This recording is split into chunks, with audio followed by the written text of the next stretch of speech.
Halo Sobat Sporty, bertemu di season 2 Sportcast 77 bersama host yang baru dari Fak Merdeka. Bos jangan gitu bos. Bos jangan gitu. Ya saya Bang Muhammad Al-Katiri. Kita berduet ya. Selama 24 episode ke depan kalian semua akan ditemani oleh saya. Ini mereka yang protes-protes. Iya, karena apa? Karena sebelumnya Mas Keli diprotes oleh Sobat Sporty, jadi dipecat langsung. Saya tantang Anda untuk protes saya. Saya tantang kalian. Ya, protes dong saya. Bang Muhammad, kita juga kedatangan tamu istimewa nih. Nah ini nih untuk pembukaan. Tamu istimewa. Karena ada Bang Mamat udah istimewa di sini. Mengawal sesi 2 ini, session 2 Podcast 77, ada juga tamunya harus istimewa. Iya, mantan saya. Sekjen pertama wanita di Indonesia bahkan di Asia. Sekjen PSSI. Nah, ya oke. Kita tampilkan saja Ratu Tisa Destria. Mbak Tisa apa kabar? Baik, aduh. Udah lama gak ketemu. Pembukaannya gokil banget. Pembukaannya sudah mengundang aparat untuk Kak Tisa masih bugar ya sekarang? Masih suka olahraga ya? Oh masih dong. Masih suka olahraga? Masih dong. Udah naik level ya AFF sekarang ya?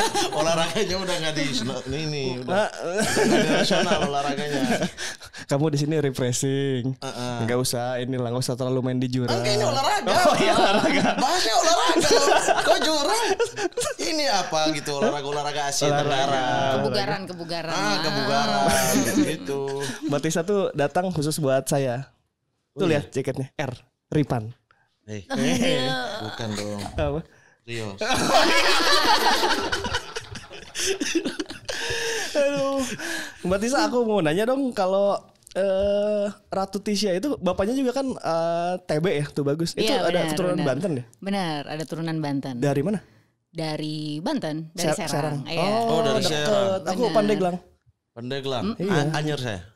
Kamu Papua. Masa? Enggak bohong. Kamu Papua Barat. Enggak. Gak apa-apa, berenang sampai Anyer boleh dong. Masa gak boleh? Oh, dari Serang Mbak berarti. Iya. Dari Serang. Emang gitu. asli Serang doang apa campurannya ada yang lain juga? Campur ada. Ayah aja yang asli sana. Oh iya, asli sana. Kalau Mbak Tisa Jakarta ya? Jakarta. Lahir Besarnya juga sih, Jakarta? Besar Jakarta, iya. Kuliah di Bandung. ITB. ITB. Lama di Bandung, iya. Sebenarnya udah lulus dari tahun, ya kalau nyebut tahunnya jadi tahu umurnya ya kan. Tapi padahal udah tahu juga ya. Lulus dari tahun? Lulus padahal sebenarnya udah lulus tuh dari 2008 awal. 2008 awal Tapi udah lulus. Tapi gara-gara ngurusin list majab, jadi saya sengaja nggak lulusin sampai Oktober. Wah. Ngurusin bola dulu di Bandung. Akhirnya 2009 lulusnya. Masih 2008 tapi yang di Oktober ujungnya. Gelombang keempat biasanya. Gelombang Gelombang terakhir. Iya, berarti kuliahnya berapa tahun total? Ya 4 pas. Wah, 4 pas. Cemen. Kurang panjang Saya ya. mencari orang yang memecahkan rekor saya. Berapa? 10 tahun 6 bulan. 10 tahun 6 bulan. Lulus 10 tahun 6 bulan. Saya 7 tahun. Enggak lulus. Jangan ngomong kalau belum di atas 10 tahun 6 bulan ya. Harus 10 tahun. Harus di atas. Saya mencari orang yang bisa memecahkan rekor saya. Tolong. Di Jogja. 10 tahun. 10 tahun.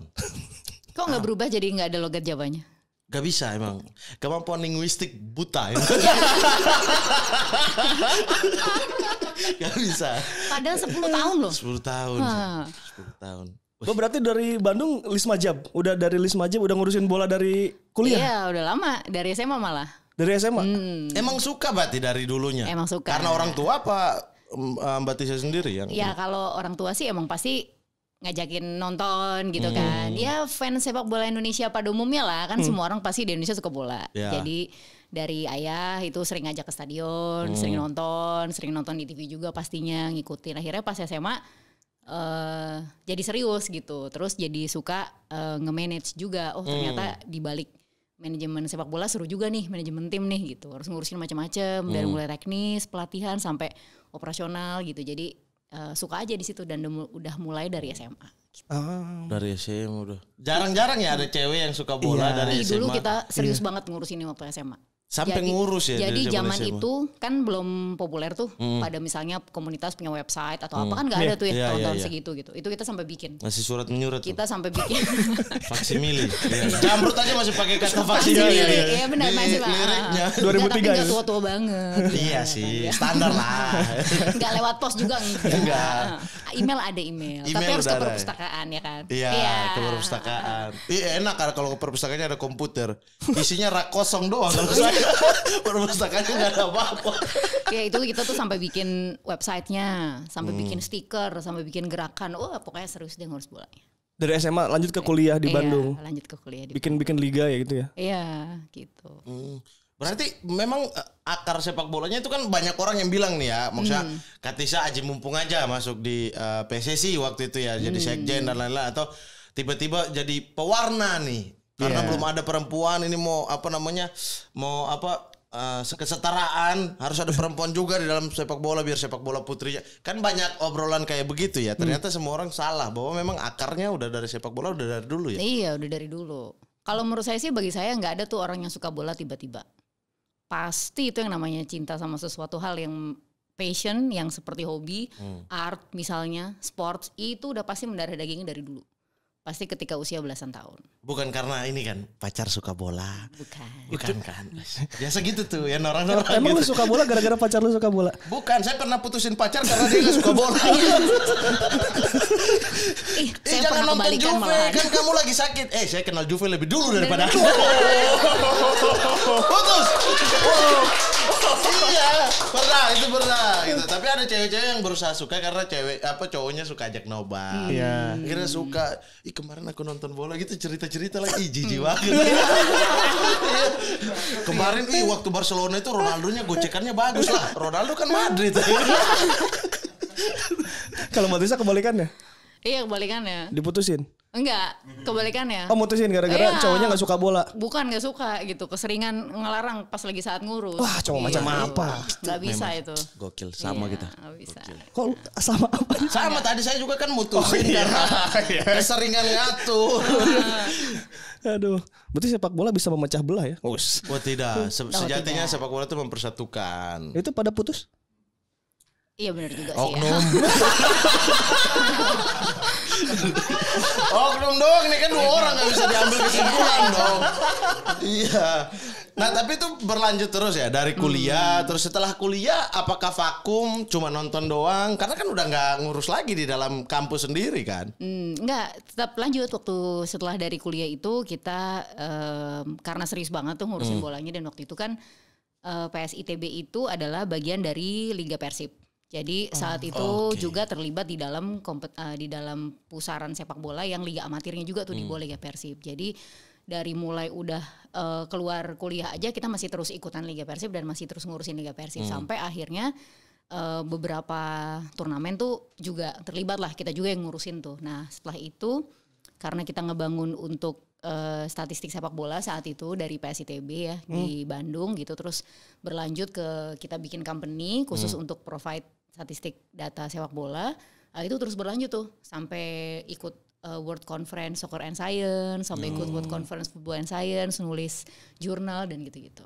Nah sempat kerja dulu di tempat lain selain sepak bola, tapi sebenarnya itu pagi sampai malam aja, lebih malamnya lagi ngurus. Balik lagi kita setup kantor. Tidurnya kapan, Mbak? Gitu. Saya juga bingung juga tadi pertanyaan itu juga bingung juga itu. Malamnya nanti begadang ada pertandingan big match lagi, begadang pagi-pagi lagi lanjut ngurus. Robot kayaknya.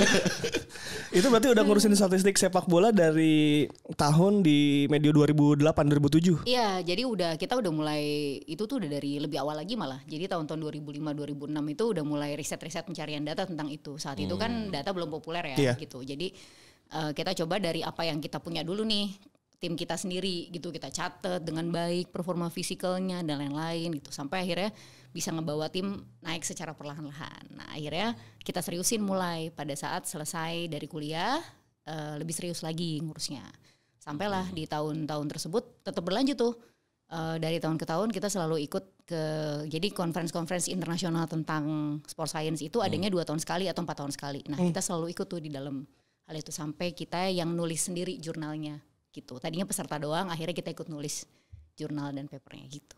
Berarti secara Jadi ilmiah terus. ya. Ilmiah. Sepak bolanya itu di Sport science. by data ya. Iya, Betul gitu. Jadi mulainya awalnya di situ. Terus akhirnya baru interest ke area manajemen gitu kan. Karena kan memang dari awal saya juga ngurusin kan. Jadi kan taunya kan agak keseluruhan lah, cukup keseluruhan holistik. Jadi nggak cuma di bagian sport science-nya doang.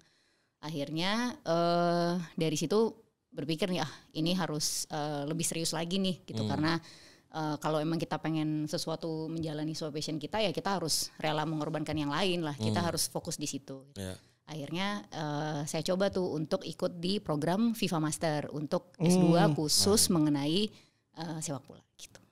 Kalau yang FIFA Master berarti hanya Mbak Tisa, bukan timnya?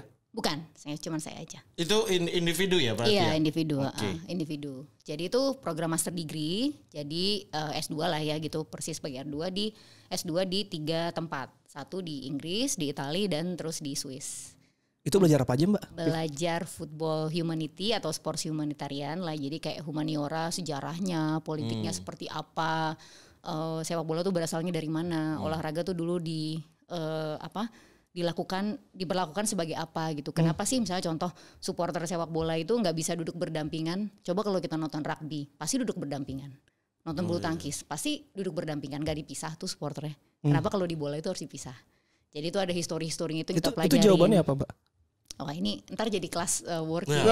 Saya butuh 2 SKS tambahan. Oh, itu ada sejarahnya semua betul, ya? ada sejarahnya semua. Kenapa disebut begini? Kenapa laga derby itu disebut dengan derby? Gitu dan lain-lain lah. Pokoknya jadi kita jadi tahu sosiologi dan culture di balik sepak bola. Sehingga itu penting sebagai pembekalan ketika masuk ke manajemen atau masuk ke bagian strategis, kita paham betul tuh. Sehingga kita jaga betul nilai sepak bolanya itu sih maksudnya. Terus pindah ke modul 2 tentang manajemen.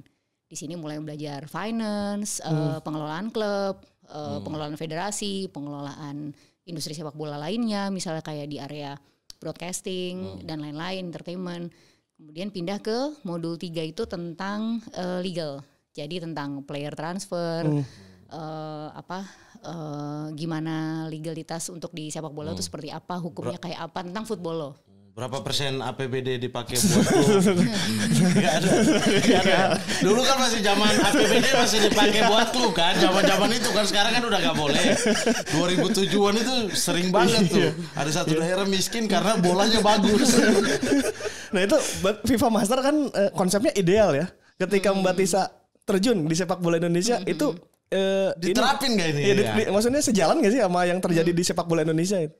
Gini, pertanyaan sih harus dibalik. Karena nggak bisa dong kita bilang bahwa namanya juga edukasi ya. Ketika kita belajar itu bukannya kita membandingkan yang kita pelajari itu sama yang kenyataan tuh bedanya seberapa gitu. Tapi kita membuat apa yang kita pelajari itu menerapkan ke sini. Kalau kita dibandingin terus langsung pasti kita udah menyerah duluan. Karena itu udah benar-benar nggak bisa dibandingin. Bukan lagi yang di sini misalnya cuma 10% diterapin, tapi secara ilmu harusnya 100% misalnya gini. Tapi bisa tiba-tiba nggak ada, atau lebih parahnya lagi bukan nggak ada, pola pikirnya kebalikannya gitu. Misalnya contoh kayak diwajibkan untuk atlet-atlet itu teredukasi dengan baik gitu misalnya. Contoh paling gampang aja. Jadi setiap pemain pastilah harus mengemban pendidikan formal sekian, harus ada jam belajar ini sekian. Kan misalnya itu kan satu hal yang baku ya umum itu. Ini kan ada beberapa value yang bisa kebalikannya gitu. Udah fokus aja bola, nggak usah sekolah gitu kan, bisa gitu ya kan gitu. Nah jadi nggak bisa dibandingin tuh. Jadi yang saya lakuin tuh nggak boleh ngebandingin, karena kalau ngebandingin kita putus asa nanti. Betul. Jadi intinya. Tapi betul-betul harus diterapin ya. Betul. Apa yang didapat. Jadi pokoknya kita cari aja, lihat ini apa yang didapat kita terapin. Apa yang pertama kali Kak Tisa terapin nih? Yang ini nih, kan biasanya kalau kita kuliah ada satu ilmu yang klik banget sama kita ya. Ini bisa nih saya terapin di kampus tadi atau klub kampus tadi atau di klub profesional, apa tuh? Berbeda-beda dalam tiap jabatan, karena kan saat itu kan saya juga merangkaknya dari kompetisi ya, dari liga juga gitu. Dari sebelum liga juga waktu itu ada GTS yang mengelola 5 kompetisi. Kalau ingat tuh ada Torabika Soccer Championship, ISCB, ya kan gitu. Terus Liga Nusantara 2016 berarti ya. Terus udah gitu baru naik ke LIB, baru naik di PSSI. Jadi ya orang nih kadang suka lupa nih perjalanan ini kan, karena taunya di pucuknya aja kan gitu kan. Kan posisinya. Yang ketika tersorot kamera itu yang orang lihat kan, bahwa ini belum tersorot terlalu kan. Iya, waktu kita jadi penjaga tiket gitu di depan gitu, zaman itu kan belum tahu gitu. Jadi Jadi kalau yang pertama kali pas balik diterapin itu masuknya lewat kompetisi. Sistem kompetisi, sistem scheduling, sama regulasi. Ini yang di kampus? Enggak, Liga-liga. Udah yang liga. di liga. Betul gitu. Kalau yang di kampus kan udah lewat tuh. Jadi kan belum FIFA Master kan. Jadi habis di kampus terus baru FIFA Master, baru pulang itu sekitar tahun berapa tuh? 2015, 16 lah ya, 15 lah ya gitu. Nah, terus nggak lama kemudian di GTS. Nah, itu banyak menerapkan beberapa hal. Kita mulai coba ada namanya sistem marquee player, kita coba ada regulasi yang sinkronis dengan luar dari FIFA kalender gitu. FIFA. Terus kemudian kita coba juga sinkronisasi untuk suratin U17-nya dan Liga Nusantaranya pendaftarannya via Kemendikbud juga sehingga terdaftar siswa yang sekolah kayak gitu-gitu. Jadi banyak waktu itu beberapa hal yang pertama kali terapin. Tapi itu nggak pernah berhenti itu sampai situ. Jadi setiap kali sesi pasti akan selalu setiap pindah divisi, pindah jabatan, betul, pasti ada lagi yang baru inovasi lagi. yang betul. Berarti bakalnya dari FIFA Master itu ya? Ya, sebagian besar ya, tapi sebetulnya bukan modul FIFA Masternya sih yang membekali itu, tapi network teman-teman yang ada di sana. Oke. Jadi mereka kan sharing banyak hal tentang gimana kondisi di negaranya masing-masing dengan challenge-nya masing-masing. Ada yang orang Tanzania lah, ada yang orang Irlandia dan lain-lain gitu. Nah, gimana mereka nerapinnya masing-masing itu yang harus di tailor made. Jadi nggak bisa juga kita kalau habis kuliah gitu terus serta-merta itu yang diterapin gitu. Oke. Yang ada malah stres, pusing karena nggak bisa, nggak jalan ya kan, kitanya frustasi sendiri gitu. Jadi itu tanda petik diterapin itu sudah digubah sedikit supaya itu bisa terimplementasi. Termasuk 2017. Ini mungkin banyak teman-teman yang belum tahu juga, Bang Mamat. Itu 2017 Mbak Tisa kan pegang kompetisi kan sebelum akhirnya naik ke Sekjen. Iya. Ada digital namanya Twitter, Instagram dan website saat itu. Nah, itu akun yang menamakan Liga 1 Match itu Mbak Tisa. Gue inget banget.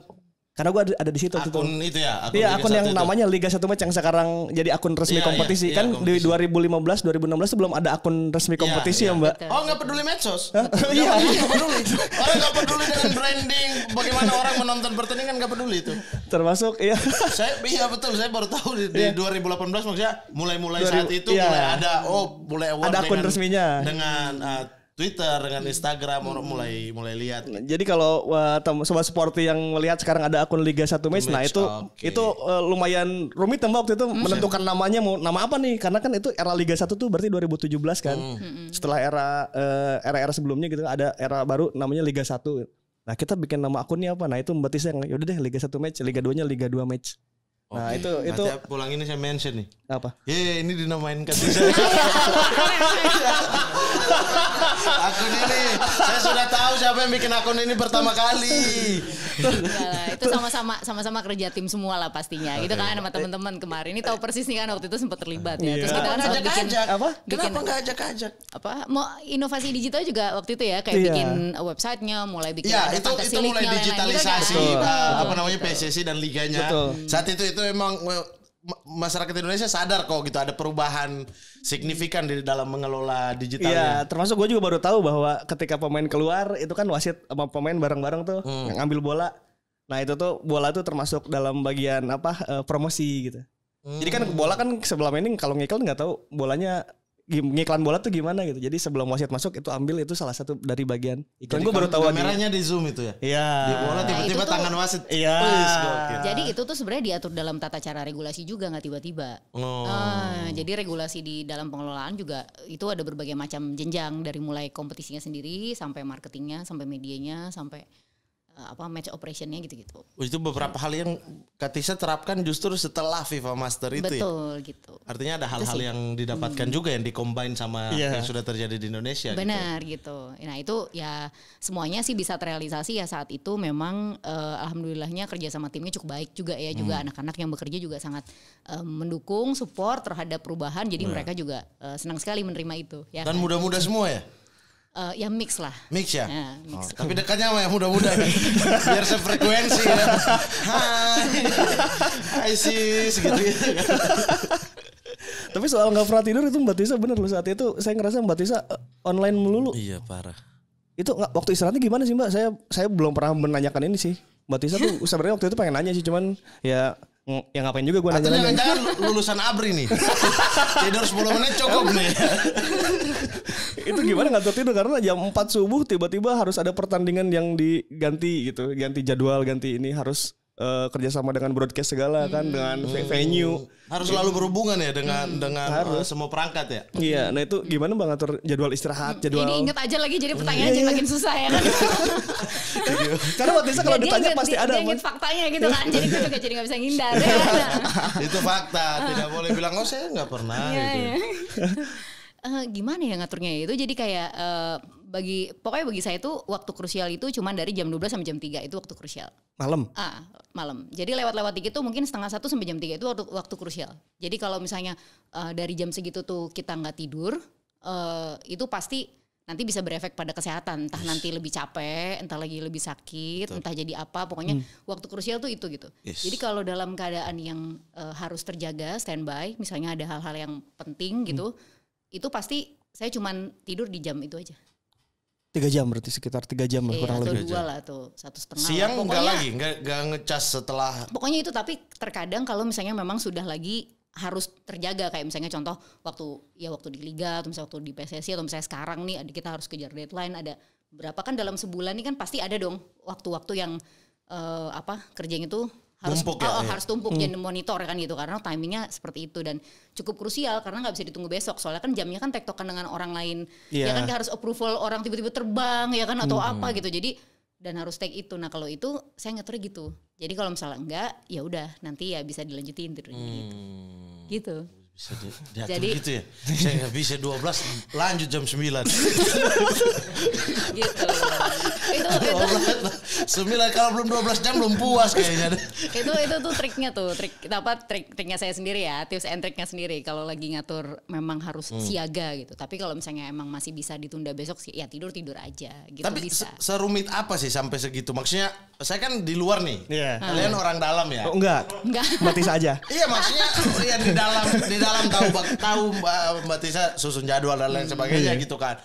Nah serumit apa sih harus menyusun satu liga atau membuat satu pertandingan itu serumit apa di sih? Indonesia ya? Di Indonesia ini kita bicara di Indonesia. Sangat rumit. Kalau di Indonesia sangat rumit. Jadi kita klasifikasinya itu secara luasan, secara penjadwalan kan lebih besar dari Champions League. Cakupan area kita kan.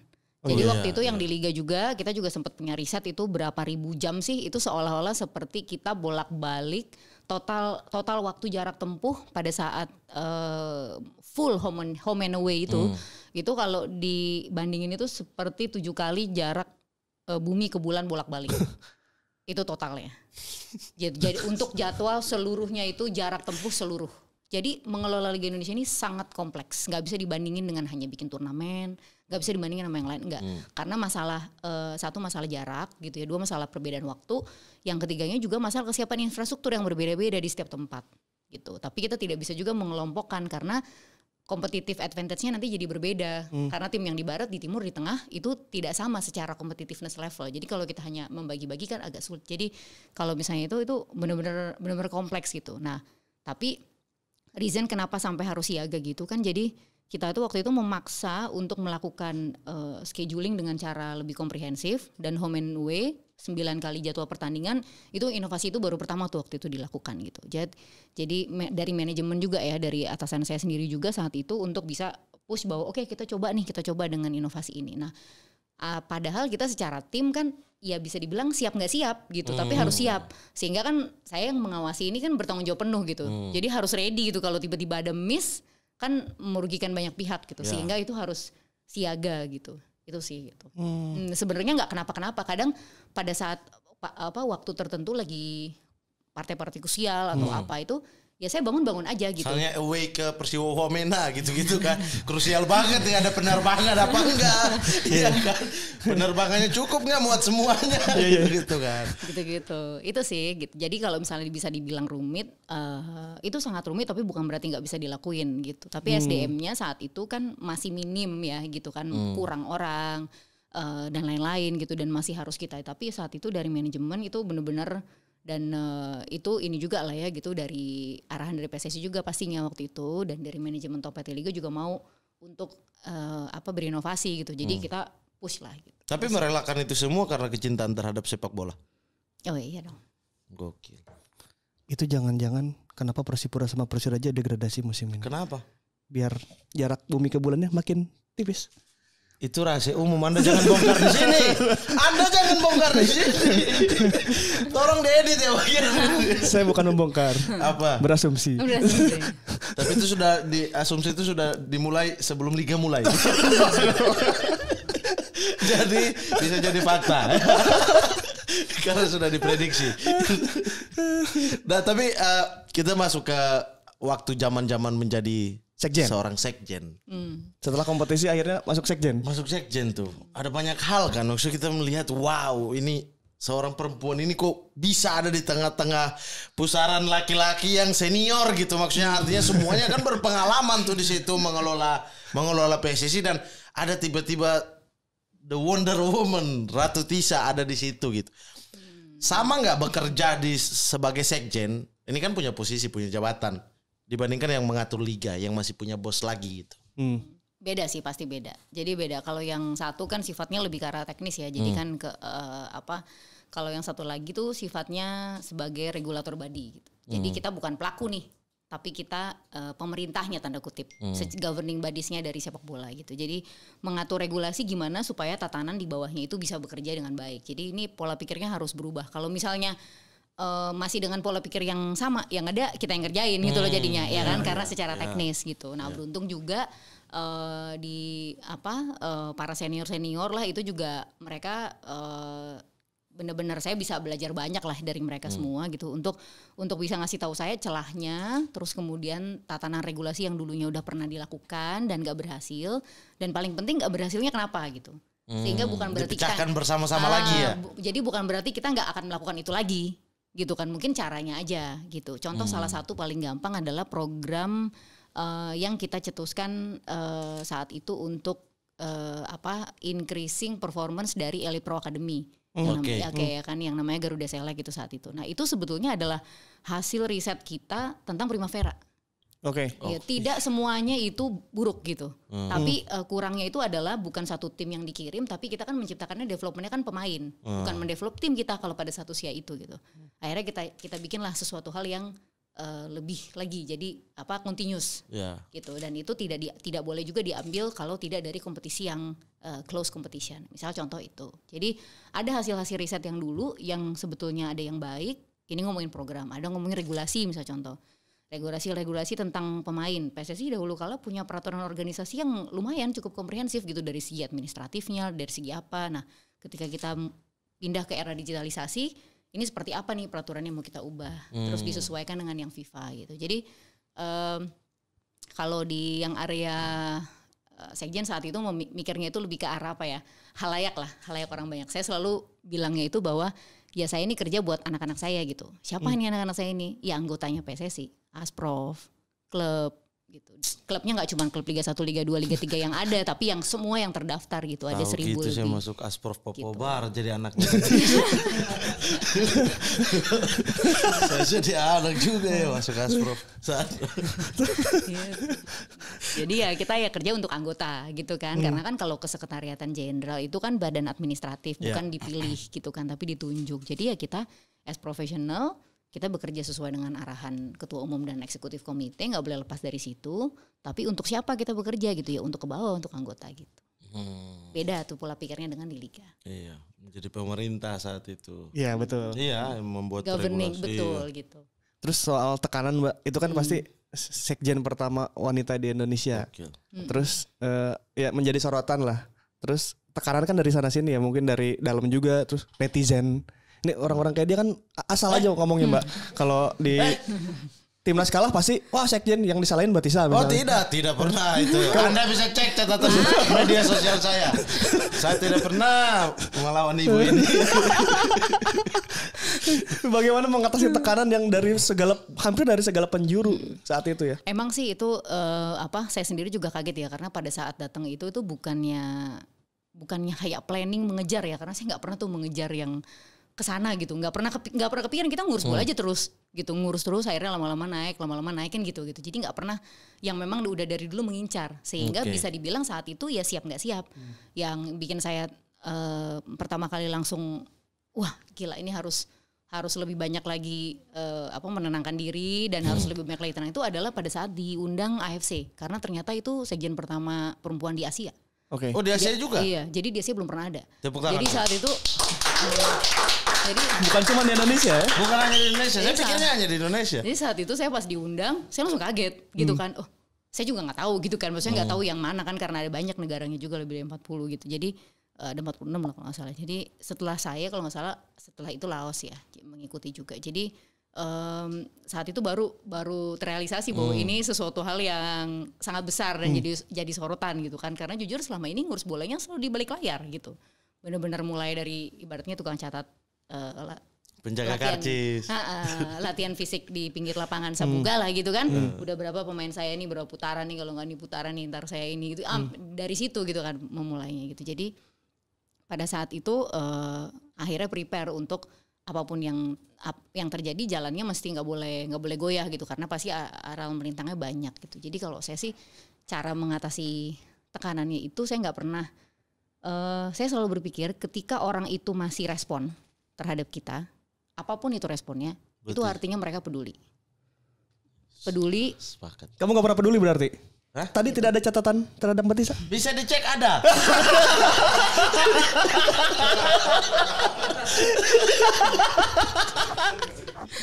Ada, saya baru ingat sih ada ternyata. Saya peduli. Jadi walaupun cara respon orang dengan background yang berbeda-beda dan kesulitan yang berbeda-beda di sepak bola itu jadi gini. Kita lagi susah, nggak punya uang, mungkin berantem sama pacar, terus nonton bola di stadion, terus kita mengumpat dengan sebegitunya gitu kan. Sebenarnya bukan gara-gara tim kita kalah, kita juga lagi ada kesetresan di rumah gitu loh misalnya, ngerti ya? Tapi di stadion itu menjadi satu momen yang bisa relief gitu. Emosi semua tumpah di situ. Makanya sepak bola begitu magicalnya itu. Jadi kita kayak relief aja, terus pulang kita jadi relief gitu. Jadi menurut saya nggak pernah menanggapi hal-hal yang demikian itu dengan kembali negatif ya gitu. Mungkin saya ingat banget saya pernah waktu itu ya, saya tiba-tiba datang dicegat terus bilang, "Mbak, itu ada salah satu lah gitu kan. Gimana menanggapi itu kan itu sorry ya kita jadi ada chant negatif apalah gitu kan." Saya bilang, "Oh nggak apa-apa itu mungkin tanda sayang aja." Saya gitu saya jalan lagi aja gitu. Saya waktu itu pernah komen gitu tuh. Jadi karena menurut saya ya apapun tanggapannya selama itu masih merespon itu tandanya kepedulian dan rasa sayang terhadap sepak bola. Mungkin mereka juga nggak tahu gimana mengekspresikannya itu. Jadi saya nggak pernah menanggapinya dengan negatif gitu. Akhirnya nanti malah hilang fokus. Itu satu sih. Yang kedua ya tetap fokus aja pada tujuan. Tapi di ketika jadi sekjen nih ya, itu ada banyak hal yang sebenarnya dilakukan. Misalnya kayak Indonesia teknis di lapangan ini coach. Sorry ya, saya juga memperhatikan teknis. Aku tahu. Teknis saya perhatikan bukan hanya coach ya. Teknis di lapangan itu jadi dipikirkan gitu. Indonesia ini mau main seperti apa sih? Pakem sepak bola Indonesia itu mau jadi seperti apa? Iya, waktu itu kan kita rilis Villanesia ya. Yes. Nah itu ada modul birunya, ya kan mau meniru Islandia dan lain sebagainya. Ya kan ada modul birunya bagaimana Indonesia dari jenjang usia dini sampai atas gitu. Cara mainnya gitu lebih ke dalam lapangannya. Sampai direkrut seorang Luis Milla. Waktu itu saya itu dia udah duluan tuh. Iya dia udah duluan kan. Betul. Jadi pas masuk semakin menekan lagi. Benar. Gaya main Indonesia itu tidak boleh yang umpan lambung, tidak boleh ini harus dari kaki ke kaki dan lain sebaliknya gitu. Nah ke depannya masuk di dalam reformasi teknis sepak bola Indonesia itu ya kan dari sport science kan berdasarkan data gitu. Apakah diikuti begitu aja atau memang ada satu pakem-pakem teknis lagi yang dibuat oleh Katisa waktu itu? Ketika udah Luis Milla di dalam lah. Waktu itu sih sebenarnya kita ingin melakukan riset tapi mungkin belum kesampaian secara general ya. Jadi waktu itu saya juga diingetin tuh sama senior saya bahwa hati-hati dalam penulisan itu karena kita juga harus riset kayak apa sih gaya bermain di setiap provinsi ini. Ini Indonesia kan sangat beragam gitu kan. Jadi kita harusnya sebetulnya tuh keliling untuk lihat itu lebih lanjut karena kan waktu itu database kita hanya dari para pelatih. Tapi kita harus lihat sendiri kita. Nah saat itu sih sebenarnya inginnya saya yang belum kesampaian tuh itu karena misalnya contoh dulu di tahun 80-an, 90-an gitu. Banyak yang bilang kalau misalnya ngobrol dengan para pemain-pemain senior atau pelatih gitu. Itu orang kalau main bola tuh di daerah kalau nggak ada kanan luar sama kiri luarnya nggak jadi main bola. Kanan luar, kiri luar. Oh gila, udah lama banget lawas ya kan istilah itu ya kan. Jadi kita tuh ngikutin bola dari zaman ada KL gitu kan gitu. Ada kata-kata itu gitu loh. Jadi ya kan, jadi dia ketawa sendiri sih coach gitu kan. Jadi apa ya? Itu risetnya tuh harus sampai sebegitunya supaya kita tahu apa sih sebenarnya culture sepak bola kita gitu kan gitu, sehingga bisa shaping lagi. Jadi sebenarnya waktu itu launching Villanesia itu hanya baru bener-bener initial gitu. Belum ada saat itu tuh lagi berjalan 2.0-nya gitu. 2.0-nya itu untuk ngeriset tersebut dan kemudian nanti harusnya itu edisi itu berkembang sampai 6 seri. Ini dalam pikiran saya nih untuk menuju itu yang udah direncanakan tuh ya. Betul gitu. Jadi saat itu yang baru bisa terrealisasi ya at least initial dulu gitu. Jadi ini bisa jadi siapapun yang melanjutkan akan bisa diteruskan gitu untuk untuk dikembangkan lebih jauh lagi. Itu baru berapa seri Mbak Villanesia? Baru yang pertama ya, jadi baru yang baru initial satu, aja. Baru launching kan? Iya baru launching. Nah setelah itu berkembang. Kita mengadakan kursus kepelatihan massal waktu itu. Bener-bener massal tuh dalam arti kata bener-bener kita push khusus kepelatihan gitu. Jadi saya saat itu fokusnya itu ngurus bola tuh yang ngurus 3 orang. Pelatih, pemain, wasit. Gak ada lagi yang lain. Harus cuma 3 itu. Gitu. Kalau kita nggak ada pelatih, tetap bisa main. Tapi kalau nggak ada wasit, itu hanya disebut dengan permainan, bukan pertandingan. Yes. Berbeda kan gitu. Jadi yang sebenarnya ya 3 orang ini yang paling penting, 3 komponen ini yang paling penting. Jadi akhirnya waktu itu push untuk kursus kepelatihan, ngeling dengan AFC dan lain-lain. Jadi itu implementasi Villanesia. Muncul juga wasit-wasit handal, gelar FIFA, Torik Alkatiri. Om saya dong. Waktu itu ada program juga. Iya dapat ini FIFA kan, ini menjadi wasit FIFA kan. Betul. Setiap dia pimpin wasit saya yang di bensin. Padahal saya juga nggak tahu hubungannya apa. Kemudian di era Mbak Tisa ada hidup lagi kembali sepak bola putri. Sepak bola putri yang selama ini udah nggak ada, sekarang nggak ada lagi sih. Sekarang udah nggak diberangkatkan ke SEA Games.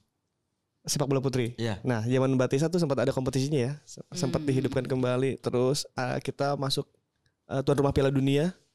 Zaman itu, yang menurut Mbak Tisa paling membanggakan apa Mbak selama Mbak Tisa menjabat dari sekjen semua nih, dari Indonesia, kemudian sepak bola putri, tuan rumah Piala Dunia, Sintayong, yang paling membanggakan apa nih? Kita belum tanya soal Sintayong.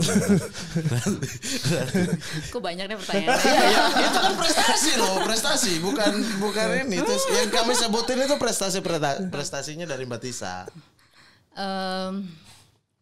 Mungkin kalau bisa saya bilang gini, kalau menurut saya yang paling membanggakan itu adalah para anggota-anggota PSSI, Asprof, klub, dan saat itu tim saya di Sekretariat Jenderal dan tim saat itu benar-benar bisa walaupun dengan kesulitannya masing-masing itu berubah gitu. Jadi saat itu kita semua mengusahakan untuk benar-benar kasih yang terbaik buat sepak bola. Ini bayangkan dulu, kita dulu datang hutangnya banyak sekali PSSI. Waktu itu kita waktu kongres juga sempat disclose sih. Lebih dari 70 miliar lah saat itu. Kita berhasil untuk membayar hutang tersebut plus ada surplus kembali gitu. Itu menurut saya yang paling membanggakan itu bukan apanya atau programnya, tapi gimana saya itu benar-benar terenyuh ngelihat klub-klub Liga 1, Liga 2, Liga 3, Asprof PSSI itu dengan semua keterbatasan yang ada mereka mau memutar sepak bola gitu. Mau baik mau urunan dulu mau apa tapi mereka putar. Mau U13, U15 kita minta putar mereka putar. Jadi apapun itu drive-nya itu kita lakukan bersama-sama gitu. Sampai saat itu kalau ingat dulu kita sampai pindah kantor karena kita kepengen benar-benar PSSI mandiri saat itu. Jadi tim tuh sampai kita drive untuk kita nggak mau lagi tergantung, kita mandiri. Kita bersusah-susah dahulu. Kita pindah berarti kita ngontrak lah gitu kan. Sampai kita akhirnya bisa membeli sendiri menyewa sendiri gedungnya, sampai saat itu tim saya yang di unit bisnis sampai bikin putaran revenue sendiri. Itu dengan semua perbedaan dan kekurangan itu semua orang tuh put aside kalau udah untuk sepak bola. Kita banyak gak setujunya itu, tapi pada saat itu udah ngomongin untuk PSSI, untuk sepak bola semua put aside, kita coba gitu. yang dulunya tanda kutip nakal-nakal lah gitu, apapun gitu. Nakal-nakal tuh artinya apa ya? Ya nggak bisa dibilangin gitu kan. Udah dibilangin lu suruh ke kanan malah ke kiri gitu kan misalnya. Harusnya running ini duluan malah yang diputar ini duluan misalnya gitu contoh gitu. Nah itu yang dulunya begitu tuh sampai bisa nurut gitu. Nah itu sih saya sih nggak itu saya menurut saya itu paling membanggakan lah. Jadi suasana saat itu keagraban dengan para anggota PSSI, dengan para klub gitu. Jadi klub saya ingat dulu waktu pertama kali kick off Elite Pro Academy itu kan cost bagi klub. Iya. Ya kan, semua orang pasti berpikirnya kos, pasti mereka udah pengen protes tuh, anjir kos, gitu kan pasti kan gitu kan, program apa lagi nih, gue harus ngapain lagi nih, udah susah biarin senior, pasti dia pengen gitu. Cuman di dalam forum mereka tahan diri, mereka tahu ini investasi, mereka tahu ini untuk baik untuk sepak bola, oke saya keluar duluan sekarang, ini untuk yang kebaikan, kita pun PSSI cari jalan untuk itu, jadi majunya tuh bersama-sama gitu. Oke, untuk sepak bola ya, iya, kata jadi, kuncinya sepak bola Indonesia. Iya, jadi menurut saya tuh malah justru yang paling membanggakan tuh itu. Manajemen berarti. Yes. Kayaknya ini Katisa harus atur pola tidur saya. Kayaknya lo kan nurut juga kayaknya di bawah Katisa nih. Fix masuk. Kalau Katisa masuk balik PSSI, saya masuk lagi Asprof Papua Barat. Supaya bisa jadi anak-anaknya Katisa. Fak kayak ada PSSI-nya. Udah bubar, tim futsal aja berantem kemarin. Papua Barat tuh runtuh boy. Papua Barat, dia Papua. Oh di Papua. Papua Barat tuh Samuel Lamo. Oh iya. Lamo Sani Fajar. Iya. Jailani Lajanibi, Fak tuh. Kapten timnas. Kapten timnas, Fak semua tuh. Kabupaten lain sabar dulu. Kita duluan nih. Tadi Bang Mamat mau nanya Sintayong apa? Sintayong nih. Waduh. Sintayong, Luis Milla dulu ya. Luis Milla dulu ya. Kenapa? Mbak Tisa kenapa kalau ditanya Bang Mamat kayak serem gitu ya? Kayak mukanya kayak saya takut. tegang gitu. Enggak ya Allah. Kenapa Sintayong harus cabut gitu? Padahal Villa Nation itu menurut saya ya sejalan dengan cara yang dipakai oleh Luis Milla gitu. Kita lihat permainan Indonesia sangat di Asian Games. Asian Games sangat keren kaki banget. ke kaki, sabar dan lain-lain yang kita tidak pernah menemukan permainan seperti ini tuh 10 bahkan 20 tahun lalu tuh kita nggak nemu gitu. Baru di Luis Milla. Kenapa dia harus cabut? Siapa yang harus cabut? Luis Milla. Kenapa dia harus tidak diperpanjang lagi? Ini dari era Luis Milla ke Sintayong ini kan bridgingnya agak banyak nih. Masih ya kan gitu kan. Jadi saat itu bisa dibilang gini. Ini harus tahu dulu. Jadi posisinya Kesekretariatan Jenderal itu adalah sebagai badan administratif tuh bridging antara technical yang melakukan analisa teknis, memberikan rekomendasi teknis. Kemudian ada badan eksekutif PSSI yang memutuskan, taruh lagi ke sini, ini yang mengumumkan. Nah, jadi ibaratnya ini tuh yang pancang. Oh, ini dong. Ya, tahu kan gitu kan. Jadi tameng. Ya, jadi saya tuh tapi saya tidak mungkin sebagai profesional dan sebagai leader, saya nggak mungkin dong bilang, "Oh, itu begitu tuh." Enggak dong. Kan kita satu tim. Kita sama-sama membangun putusan itu. Tapi secara teknis evaluasinya itu mengatakan bahwa harus berganti posisinya dengan semua evaluasi teknis lah. Dikarenakan kan tidak hanya sisi teknis doang nih yang kita lihat kan, kan ada segala macam finansial, ada keberlangsungan, ada mungkin request tambahan dari Luis Milla-nya yang kita juga nggak bisa disclose gitu kan, apa dan lain sebagainya dan berbagai macam hal yang akhirnya saat itu Badan Eksekutif PSSI memutuskan untuk tidak memperpanjang kembali untuk mengganti gitu saat itu. Nah, kitalah yang akhirnya mencoba mengganti. Jadi tapi kalau bisa dibilang Villanesia itu bukannya hanya formasi ataupun cara bermain gitu kan ya. Itu kan lebih ke arah tata cara pelatihan sebetulnya kan gitu. Jadi siapapun nanti pelatihnya dia bisa bermain dengan pasti ada sentuhan pelatihnya karena kan dengan lawan yang berbeda dia harus ganti dong gitu kan, cari dengan cara bermain yang berbeda. Tapi pakemnya itu ada gitu. Jadi harus terbuka gitu dan saya mengakui sangat sangat baik gitu terbuka di Luis Milla juga gitu. Dan di era setelahnya pun juga gitu walaupun saat itu kan juga berganti kan era kepelatihannya kan bukan lagi di kelas yang memang ada di internasional lah bisa kita bilang at international level gitu. Jadi saat itu tuh memang keputusannya dengan semua pertimbangan harus berganti gitu. Nah, tapi kita sayangnya tidak memiliki bridging yang baik dengan pelatih-pelatih internasional yang tersedia bagi tim nasional kita kan. Karena kita saat itu kan kalau teman-teman inget ini itu kan badai menerpa dengan drama Satgas Anti Mafia Bola kan gitu ya kan. Jadi ibaratnya tuh bendera PSSI lagi compang-camping. Oh itu gitu drama kan. Pak?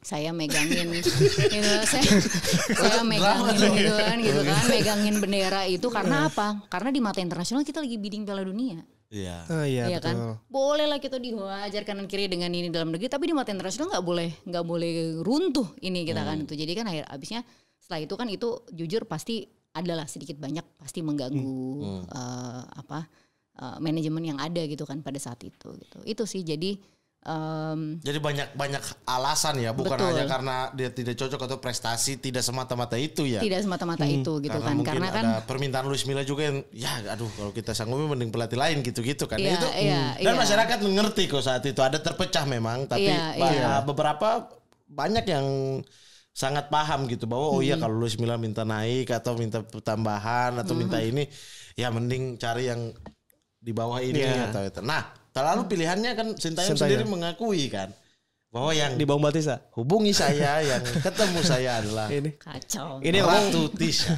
Yang ngomong Sintayong ya. Yang ngomong Sintayong, bukan Mama Tiong. Bukan Sintayong. Nah itu kenapa pilihan? Apakah ini memang hanya penghubung atau sama-sama untuk evaluasi pelatih yang the next yang cocok siapa ya? Sintayong deh gitu. Iya. Jadi kalau apa teman-teman ingat tuh pada saat Piala Dunia 2000. Pokoknya setiap Piala Dunia itu sebenarnya saya tuh sering banget nonton pertandingan yang tim-tim underdog. Iya, gitu. Okay. Ataupun pas pada saat kualifikasi gitu kan misalnya. Ngelihat pemain, ngelihat pelatih gitu loh. Karena di situ orang yang masih kepengen berkembang, tidak merasa dirinya sudah di langit gitu gitu kan gitu. Emang lu siapa Ronaldo gitu kan belum gitu kan, tapi itulah gitu, saya senang banget lihat itu gitu. Dan saya cukup ngikutin tuh pelatih Asia, Jepang gitu ini, dan akhirnya sampai tiba-tiba Thailand udah making a move waktu itu untuk ke pelatih yang Jepang kan, tapi akhirnya nggak cocok kan, gantikan dia kan. Jadi Kamboja juga ambil Honda waktu terus itu. Namanya segala macam tuh kita liatin lagi dari situ. Jadi udah dari 2018 tuh cukup saya amatin tuh waktu Piala Dunia 2018. Sampailah titik akhirnya 2018 Korea mengalahkan Jerman kan di penyisihan kualifikasi. Iya, yang sebenarnya mereka udah nggak lolos, tapi sebegitu spiritnya mereka untuk bisa menang gitu kan gitu. Nggak ada kata-kata lain gitu. Jadi sebenarnya saya udah ngeliatin gaya melatih dia dari sebelum itu, tapi pada saat di sana sih menurut saya sih apa kata-katanya nih? Kedisiplinan tanpa toleransi itulah yang kita butuhkan gitu. Pemain-pemain kita jago kok gitu, natural bakatnya ada gitu, dan di shaping orang boleh berargumen dengan semuanya karena pembinaan usia dininya belum terstruktur sehingga masih carut marut, tapi kan itu berjalan ya kan, sambil kita kan nggak bisa nunggu ini dulu selesai baru kirim timnas kan gitu kan, jadi kan kita sambil jalan gitu. Tapi apa sih yang sebenarnya dibutuhkan gitu? Ya ini harus disiplin aja udah gitu, nggak ada lagi yang lain sebenarnya. Pelatih saat itu saya jajarin adalah beberapa nama-nama lain gitu. Jadi beberapa nama-nama lain ya saya lihat ini paling ini nih gitu. Ya udah saya cari jalan ke sana. Ketemu gitu dengan beliau. Sintayong. Iya. Gitu. Dia langsung mau nggak? Hubungin. Oh ya pasti enggak lah. Oh gitu. Awalnya nggak mau. Ya pasti tidak lah gitu. Indonesia. Wah. I am in Piala Dunia World Cup bro. Kan pasti gitu kan. Ya kita juga ketika ngomongin orang nggak langsung kayak mau ini nggak begitu ya. Dia juga pasti kan jadi nggak begitu gitu. Terus jadi, apa yang membuat Sintayong yakin ke sini? Mbak Tisa meyakinkan apa untuk misalnya Sintayong ke sini lah, karena kalau ke Indonesia lu bisa mendapatkan keindahan Bali misalnya. Oh itu kalau yang nggak ada begitu-begitu sih. Nggak ada gitu-gitu. Lebih ke janji apa nih secara teknis, misalnya kayak pemain ini akan bisa tumbuh di bawah Anda gitu-gitu. Atau biar rahasia kita lobby pelatih juga bisa. Kita lobby pelatih ya, apa akademi lobby pelatih apa gitu. Triknya kita pakai. Iya, triknya kita pakai gitu. Gini, kalau mencari seorang tim yang mau bergabung sama kita, ini kalau saya ibaratnya bukan masalah pelatih ya, siapapun lah ya, tim yang mau bergabung sama kita, itu kan pasti kita ceritain dulu visinya sama apa enggak nih. Gitu. Cara membangun sepak bolanya seperti apa, visinya sama atau enggak. Apa nilai-nilai lo yang paling penting. Setelah itu biarin dia mikir sendiri. Karena ini adalah hal yang sama yang saya lakukan untuk misalnya bangun tim lah ya ke teman-teman. Dengan perbedaan aja, selama ada satu yang sama gitu, bahwa ini untuk sepak bola detailnya seperti apa, cara kerjanya gimana, itu kita bisa kesampingkan yang lain-lain tuh kita bisa jalan terus gitu. Cuman jadi itu dulu tuh yang paling penting. Jadi ya. Berarti lebih banyak ngobrolnya ya. ngobrol santai. Menyamakan visi. Betul. Jadi apa namanya ya saat itu ya memang saya hubungin dan saya cukup ngotot gitu dalam menghubungi. Maksudnya semua jalur tuh saya hubungi juga gitu. Makanya dia mungkin sampai nyebut siapa ini orang yang cari saya gitu kan misalnya gitu. Saya sudah beristri loh itu. Mungkin awalnya gitu. Kacau gitu ya. Dan karena kan jaringan dan teman-teman yang ada di luar juga kan pasti bantu ya gitu kan untuk hubungin gitu. Itu kalau misalnya ngomongin gimana apa cara ngubungin. Cuman kalau dibilang titik temunya titik temunya ya ibaratnya apa yang membuat terakhir salaman oke deal saya akan ke Indonesia. Ibaratnya resep rahasia itu nggak bisa diomongin, nanti jadi kehilangan speciality-nya. Kamera mati cepat buruan. Kita mau dengar dulu, matiin. Gitu. Tapi ya saya gini, alhamdulillahnya ya dengan persetujuan ketua umum juga ya kan saat itu kan Pak Iwan Bule dan semua jajaran Exco juga, kita juga arrange pertemuan, dia juga senang gitu. Jadi semuanya juga turut serta gitu dalam hal negosiasi dan menyamakan visi itu. Jadi dia juga on board untuk ke dalam lah bareng-bareng dengan kita gitu. Itu sih jadi ya kedepannya semoga jadi lebih baik lah. Sejauh ini sih oke ya. Progresnya ya. Oke, sangat oke. Pemain muda, kemudian permainan fighting spirit yang tadi dibilang yang mungkin itu yang menyamakan dengan Villanesian dan lain sebagainya, itu sangat terlihat di Sintayong. Tapi tetap Sintayong memuji satu orang, Ratu Tisha. Yoi. Karena ada satu resep yang kalau tidak ada Ratu Tisha saya tidak kesini. Iya, gitu selalu bilang gitu dia. Lebay, enggak. Oh, hei Sintayong lebay ya. Aduh. Mbak, aku mau penasaran satu pertanyaan lagi nih. Soal pandangan Mbak Tisa soal naturalisasi itu gimana, Mbak? Ya gini, jadi sepak bola itu kan terbagi jadi 2 fase ya. Ada development, ada performance. Kalau performance itu kita udah nggak boleh question, harus menang. Ini urusannya menang kalah. Kalau development ya proses, ya kan ada proses itu bukan cuma kayak proses latihan gitu ya, bukan kayak kita datang mau tanding bulan Desember latihan bulan Maret gitu, itu dia prosesnya bukan. Prosesnya itu dari 10 tahun yang lalu gitu. Jadi itu yang dinamakan itu. Nah, kalau memang diperlukan hal-hal khusus untuk dilakukan naturalisasi dalam hal mengejar performance untuk waktu jangka pendek, selama proses developmentnya ini dibangun, nggak ada masalah. Gitu. Berarti untuk jangka pendek doang. Betul, karena kan proses development harus berjalan dong, gitu. Karena siapakah yang bisa membangun sepak bola Indonesia? Ya orang Indonesia sendiri, benar nggak? Tapi kalau sekarang kita misalnya coba cari expert, kita saat ini belum punya instruktur pelatih yang bisa diakui di seluruh dunia. Saya ngomong instruktur pelatih ya, bukan pelatih ya kan ya kan. Jadi semuanya masih dari luar gitu yang bisa mengajar, memberikan license dan lain-lain gitu ya. Untuk yang kelasnya pro gitu. Kalau memang kita membutuhkan dulu expert dari luar, ini hampir sama untuk ngebooster dulu performance sambil kita membangun yang instrukturnya, ya kan kenapa enggak? Ini hampir sama gitu loh dengan konsep pemain. Tapi jangan sampai kemudian terus bablas hanya mikir yang area menang kalahnya aja, sehingga kita nggak include mereka untuk development itu gitu. Itu sih. Jadi penyimbang hitungnya aja yang harus dijaga gitu. Pada prinsipnya sih itu bukan suatu konsep yang salah gitu. Itu sih. Berarti 10 tahun yang lalu developmentnya akan berjalan 10 tahun kemudian gitu ya. Tapi yang ini yang ini buat booster aja. Betul. Jangka pendek kayak target-target dekat biar juara atau biar apa gitu-gitu. Tapi yang ini tetap orang asli Indonesia gitu kan. Dari Sabang sampai Merauke. Gitu harus berjalan. Tapi saya pengen program yang tadi dijalankan melihat sepak bola dari provinsi-provinsi itu gaya mainnya gimana, ini gimana. Biar ada satu modul besar gitu, bukan hanya analisa-analisa luaran. Ini kita akan masuk ke Ultimate Team. Oke. Ultimate Team itu Mbak Tisa akan memilih 11 pemain pilihan Mbak Tisa. Tapi untuk Mbak Tisa kita kasih anime. Karena Mbak Tisa ini suka baca komik, suka nonton anime. Jadi 11 Ultimate Team tapi anime. Iya. Dari soalnya kalau pilih pemain beneran nanti kita di WA banyak orang. Pilih pemain luar aja biar aman, pemain luar. Ya, ini anime ya, Subatsa depan. Iya benar juga. Kita mulai dari penjaga gawang. Nah, penjaga gawang, pilih siapa nih di anime? Yang bisa menjaga gawang timnya Mbak Tisa. Aduh, ini sih shoot itu ada penjaga gawang nggak? Ada animenya nggak sih? Nggak ada kan? Boleh lah ya. Tahu kan itu penjaga gawangnya shoot? Aduh, siapa namanya? Ikuti kartun, saya nggak ikuti anime, saya nggak ikuti macam-macam. Silakan ngobrol sama Coach Rifa. Saya juga literasi buruk. Literasi kartun dan anime buruk.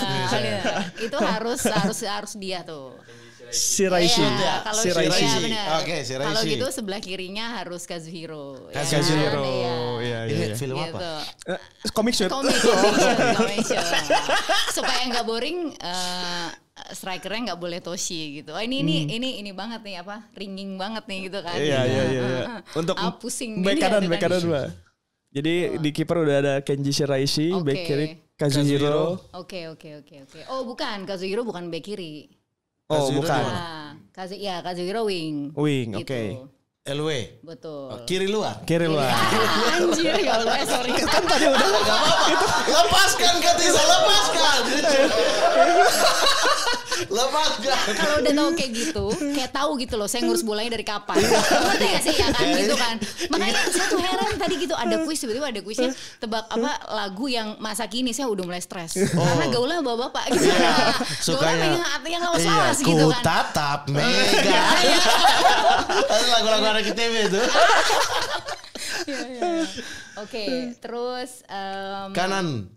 biar nggak bosen, mungkin kita karakter yang lain aja.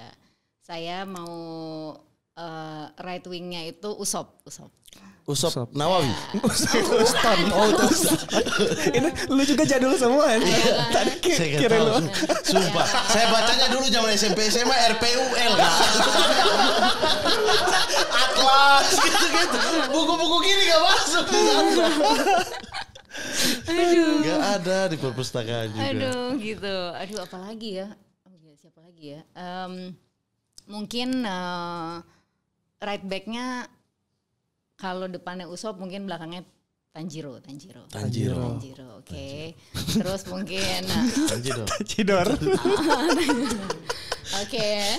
Terus gila ini jadi keluar semua nih, saya baca apaan aja ya. Iya. Gak apa-apa.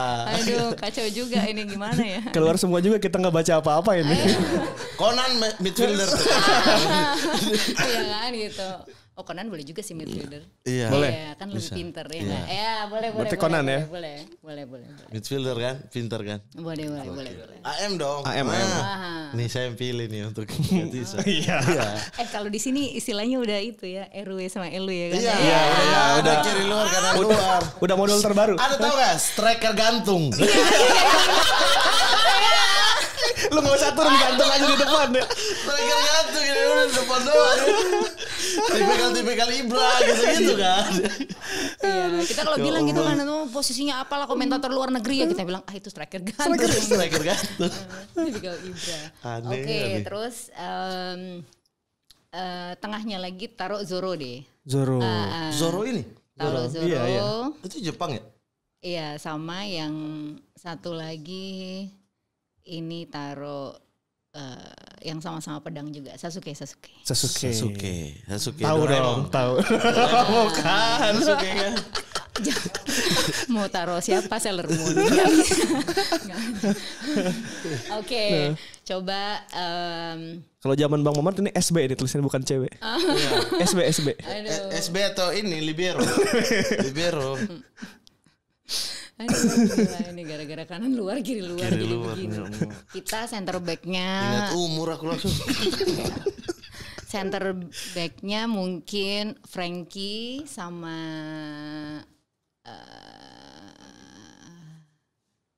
siapa ya? Aduh, siapa dong? Bingung juga nih lama-lama. Siapa Ji? Giant. Ya nggak apa-apa karena selalu ada pemain yang bodor-bodor gitu di dalam satu gitu. Iya. Giant Doraemon. Ya, Giant. Kau nonton kalau Doraemon? Doraemon nonton. Itu pun sesekali. Saya mau ganti detektif Conan ya. Okay. Jadi ini Shikamaru. Gitu, Shikamaru kucingnya Hattori. Gitu. Oke. Pakai U. Ya. Oke. Siapa ya backnya ya? Aduh. Tinggal back siapa dong? Striker gantungnya. Siapa? Oh ya boleh. Sanji boleh. Sanji ini film apa? One Piece. Ya Allah. Striker depannya harus Toshi lah, Toshi. Oke, udah jadi. Oke. Nah, super sub pasti ada tuh.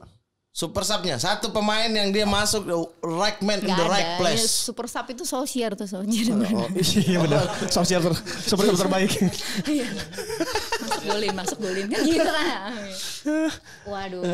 Subatsa. Ya, kalau saya Subatsa saya sapin. Subatsa. Ya. Oke. Saya juga main kurang bagus Subatsa. Oke. Itu bisa ikut strategi. Kaptennya Shikamaru. Wah, saya bisa tebak nih Shikamaru adalah favoritnya Katisa. Iya. Shikamaru. Conan diganti loh dari situ. Manajernya siapa nih? Boleh Conan, boleh manajernya. Detektif Conan. Manajer. Sip. Dan inilah dia Ultimate Team versi Ratu Tisa. Sekarang kita masuk segmen terakhir yaitu SSB, Mbak. Oke tuh. SSB adalah Sobat Sporty bertanya. Oke. Jadi beberapa netizen akan bertanya kepada Mbak Tisa. Yoi. Waduh, serem banget nih. Pertanyaan netizen nih. Pertanyaannya. Hati-hati pertanyaan netizen nih. Mana nih? Pertanyaan pertama. Nah, apa penyesalan selama jadi sekjen PSSI dari Muhammad _Rahmawan? Enggak ada. Tidak ada penyesalan. Nggak ada, Bangga ya? Iya dong. Setiap sesi perjalanan dalam hidup tuh nggak boleh ada penyesalan. Betul. Setiap walaupun kita ada sedikit apa itu nggak menyesal namanya. Itu cuma tantangan. Iya, itu bagian dari cerita kehidupan. Betul. Mantan, makanya jangan musuhin. Itu bagian dari cerita cuman kehidupan. Cuman jauhin aja ya enggak. Jauhin cowoknya. Oke, next. Dari Rizky Setiawan, sekarang lagi tugas di mana, Bu? Sekarang sibuknya kalau non sepak bolanya itu gabung di Arta Graha Group. Saya ngurus retail bisnis sama bisnis finance dan banking. Jadi kan saya latar belakang ini kan sebetulnya dari matematik nih.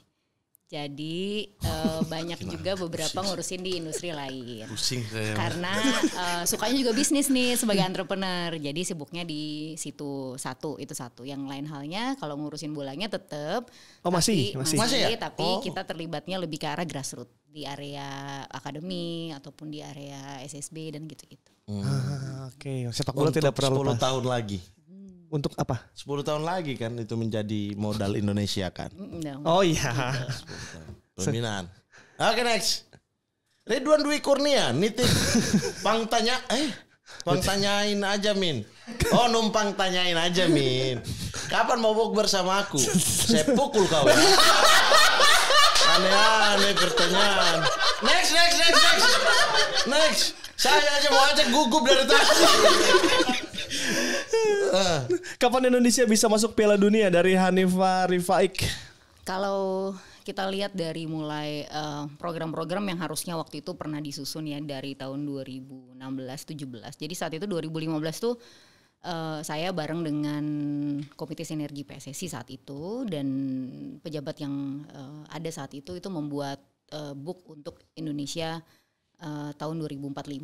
Saat itu ikrar kita itu bahwa pada saat Indonesia berusia 100 tahun, sepak bola harus jadi salah satu wajah internasional yang terbaik. 100 tahun berarti 20-30 tahun. Ini 70 berapa? Tahun 2045. Nah, perjalanan menuju ke sana kita mulai quantify dengan program-program di 2015, 2017. Kalau itu berjalan, seharusnya 2034 kita masuk Piala Dunia. Artinya kalau ini senior nih ya. Ini berjalan rutin ya? Iya, ini ngomongin senior ya, gitu karena berjalan rutin.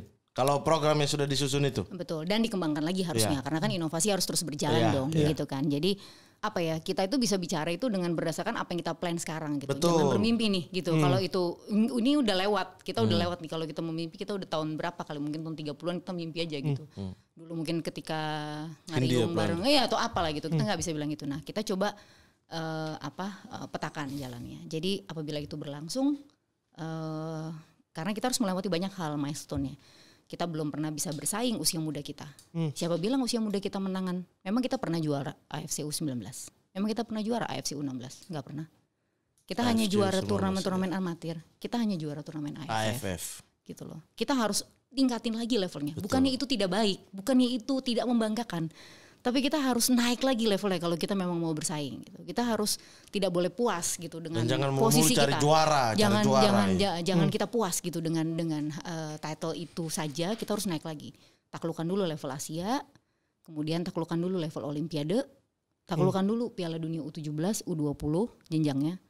Juara dulu di Asian Games, taklukkan gitu. Baru kita lolos Olimpiade. Setelah lolos Olimpiade baru itu kita bisa bicara. Kualifikasi Piala Dunia. Betul, kualifikasi Piala Dunia. Katisa balik lagi deh PSSI. Senang kalau ada orang punya visinya itu bukan ujuk-ujuk mimpi gitu, tapi berdasarkan ya kalau mimpi itu kamu capai ya ini nih ada prosesnya ini. Dan sepakat nih saya selalu bilang, mana ada prestasi usia dini, nggak ada. Nggak ada prestasi usia dini. Danon Cup itu bukan level timnas. Iya kan, itu bukan, itu SSB kan yang dikirim. Betul. Bukannya hal-hal tersebut tidak baik, tapi kita harus tapi kita harus tahu bahwa untuk bersaing kualitas tuh kita nggak boleh wah menang lawan ini udah gitu kan itu. Saya pernah tanya waktu itu, saya ingat saya masuk ruang ganti timnas, saya tanya sama mereka, kan kalah nih hari ini kamu lawan Jepang nih gitu. Lebih sakit mana kalah lawan Jepang apa lawan Malaysia? Saya tanya gitu. Rata-rata pada jawab apa coba? Lebih sakit kalah lawan Malaysia. Dia bilang gitu ya kan. Sebagai saya sakit dua-duanya. Ketika kita nggak bisa mendefinisikan kekalahan itu dan mulai melevelkan kita ada di mana, selamanya lu nggak bisa menang lawan Jepang. Saya sakit juga luar biasa kalah lawan Jepang tuh. Keselnya setengah mati. Nggak kalah kesel dengan kalah lawan Kamboja atau kalah lawan Malaysia atau siapa. Sama aja ya? Sama aja.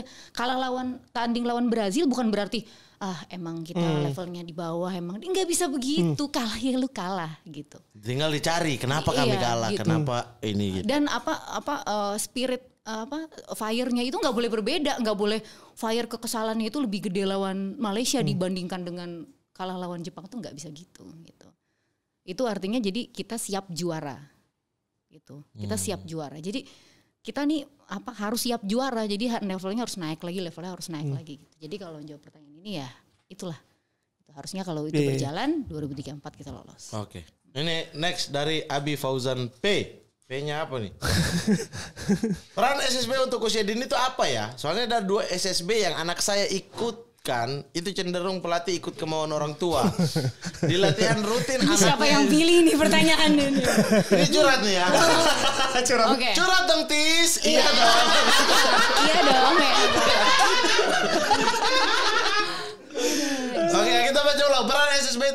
Peran SSB untuk usia dini itu apa ya? Soalnya dari 2 SSB yang anak saya ikutkan itu cenderung pelatih ikut kemauan orang tua.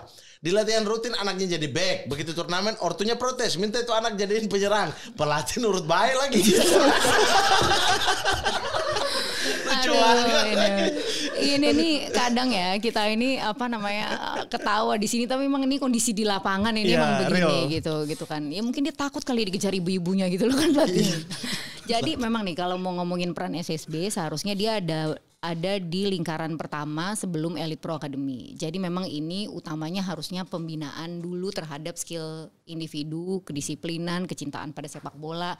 Ada di pojok kanan bawah lah kalau dalam skema pembinaan usia muda dia tuh di sini. Sebelum nanti ketika sudah usia 14-15 tahun seharusnya dia udah bergabung tuh di area Elite Pro Academy ataupun klub Liga 3 gitu untuk jenjang berikutnya. Baru habis itu bergabung lagi kalau terpilih jadi timnas junior. Jadi semuanya ada tatanannya. Harusnya di SSB tuh seperti itu gitu. Nah, PR kita terhadap SSB apa? Ada 2. Satu sertifikasi akademis SSB-nya sendiri, sekolahnya sendiri, sisi manajemen, operasional dan lain.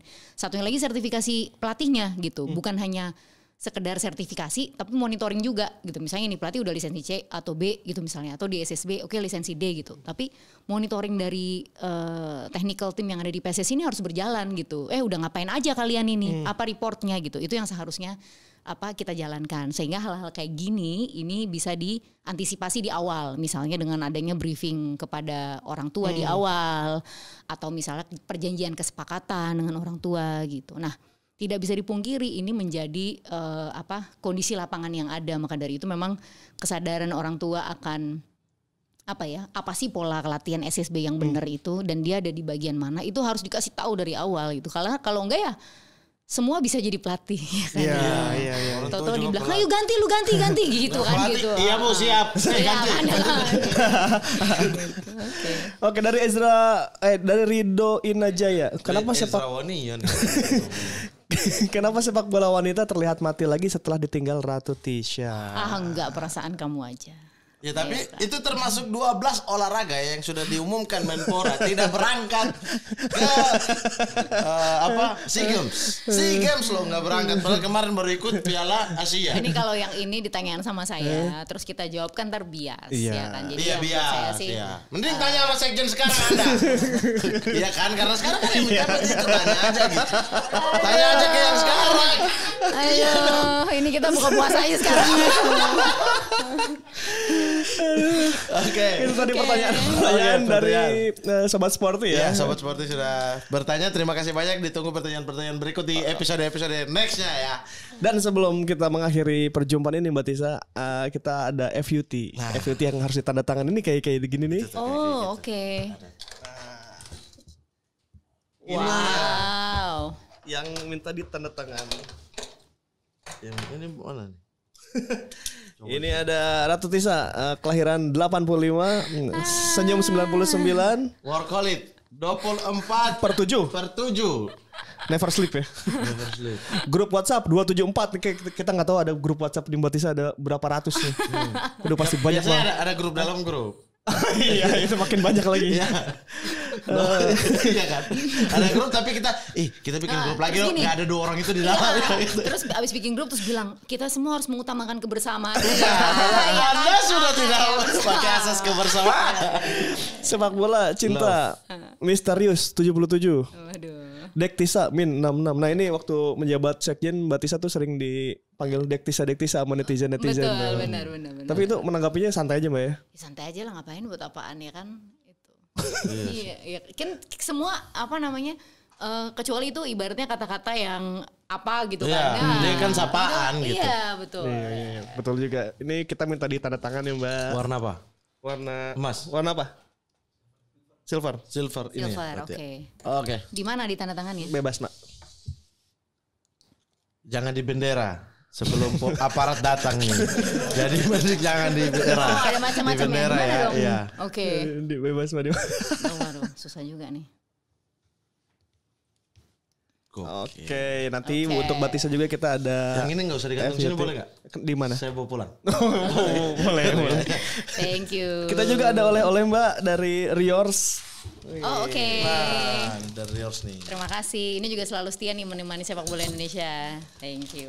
Terima kasih juga Riors sudah ngasih saya baju kita ya. Jaket mantap. Thank you Riors. Semoga kerjasamanya terus berlanjut. Karena kita masih ada berapa belas season? Masih banyak. Season. Mbak Tisa juga jangan kapok, kita undang lagi. Waduh, Iya, nanti kita undang lagi gosip. Kameranya Kameranya kita matiin. Ya. Kita bahas-bahas aja yang tadi off record. Kita bahas. Ada banyak pertanyaan kok dari saya. Oke, kalau begitu Sobat Sporty terima kasih sudah menemani percakapan kita dengan Mbak Tisa. Mbak Tisa makasih juga. Makasih banyak. Daging semua nih ya. Daging semua isinya dan kita bisa tahu tentang pembinaan, tentang bagaimana bekerja data tadi itu sesuatu yang penting dalam sepak bola. Terima kasih banyak dan semoga kalian juga semua sehat selalu. Kak Tisa juga sehat-sehat selalu. Sama-sama. Tetap mencintai sepak bola seperti kita. Ya, mencintai sepak bola karena kerjaan. Kalau begitu Rifan Pradita pamit. Saya Muhammad Al-Ghazali pamit dari kalian semua. Sampai jumpa di episode berikutnya. Dadah.